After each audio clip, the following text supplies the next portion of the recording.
In the 1970s, Yorkshire, known for its picturesque landscapes, found itself under the shadow of fear.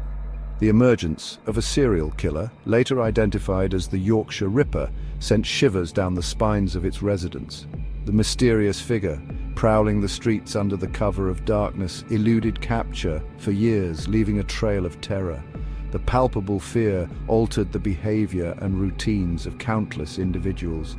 Headlines screamed of the latest attacks, each more gruesome than the last, fueling public anxiety.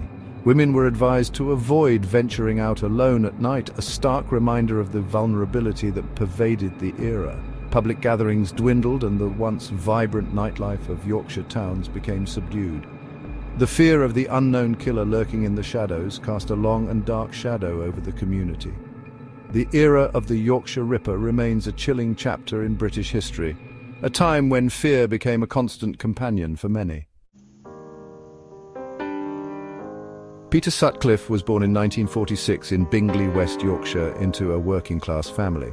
His childhood was largely unremarkable, yet it was marked by a sense of isolation. Sutcliffe was often described as a loner, a characteristic that followed him into adulthood. His early years included a stint as a gravedigger, a role that some speculate may have influenced his later actions. Sutcliffe's personal life seemed outwardly stable when he married Sonia Surma in 1974. The couple settled into what appeared to be a conventional life, with Sutcliffe working as a heavy goods vehicle driver. However, beneath this veneer of normalcy lay a man harboring sinister urges. His marriage, while seemingly idyllic, was reportedly strained by Sonia's mental health struggles and the couple's inability to have children. Friends and colleagues noted his peculiar behavior, yet none could have imagined the depths of his depravity. Sutcliffe's early life, characterized by isolation and unfulfilled desires, set the stage for his descent into infamy. The first known indication of Sutcliffe's violent tendencies emerged in 1969 when he attacked a sex worker with a stone hidden in a sock. This early assault, while not fatal, marked the beginning of a series of increasingly brutal attacks. By 1975, Sutcliffe's violence had escalated significantly, culminating in the near-fatal assault on 14-year-old Tracy Brown. Sutcliffe's first murder occurred later in 1975 with the killing of Wilma McCann. This marked the start of a horrifying pattern, as Sutcliffe began targeting women, particularly those he perceived as vulnerable. His choice of victims, often sex workers, reflected a chilling calculation, as he believed they would be less likely to attract immediate attention from law enforcement.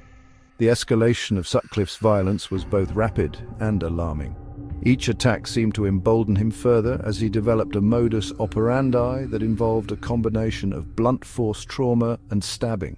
The brutality of his methods shocked investigators and the public alike, contributing to the growing fear that gripped the region. Sutcliffe's reign of terror continued unabated for several years, leaving a trail of devastation in its wake.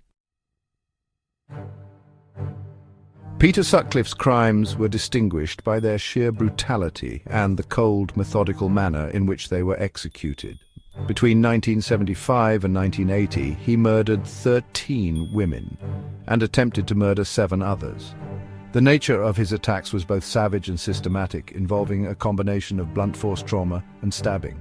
His victims, primarily women, were often lured into a false sense of security before being violently attacked. Sutcliffe's choice of victims was not random. He specifically targeted those he deemed vulnerable, particularly sex workers. This belief, however, was a grave miscalculation, as each murder only intensified the public's demand for justice. The psychological trauma experienced by survivors and the families of those who perished was profound and enduring. The fear instilled in the community by his actions altered the social fabric of Yorkshire, leaving a legacy of mistrust and anxiety. The Yorkshire Ripper case remains a stark reminder of these ongoing challenges.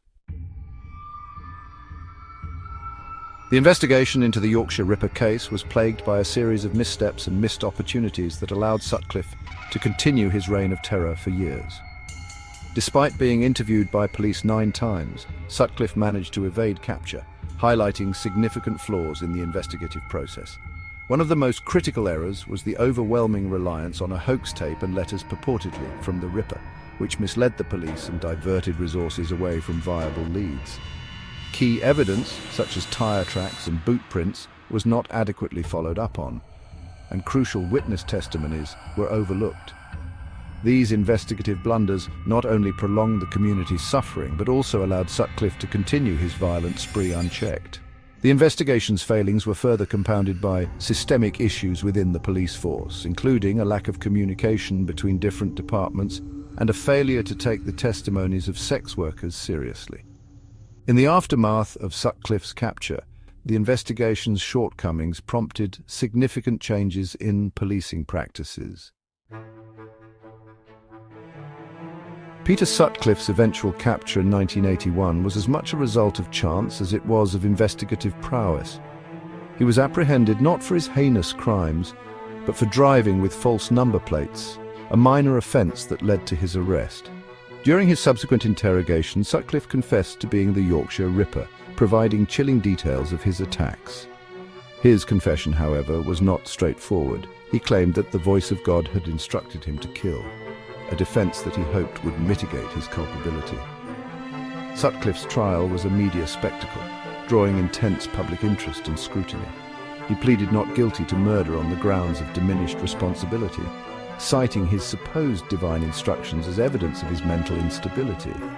However, the jury was not swayed by his defense, and he was convicted on a majority verdict. Sutcliffe was sentenced to 20 concurrent life sentences, a punishment later converted to a whole life order, ensuring that he would never be released.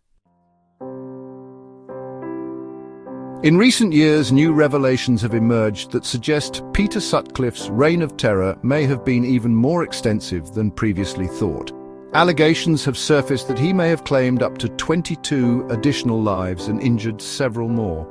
These claims, if true, indicate a far broader scope of violence and raise questions about potential cover-ups and suppressed evidence.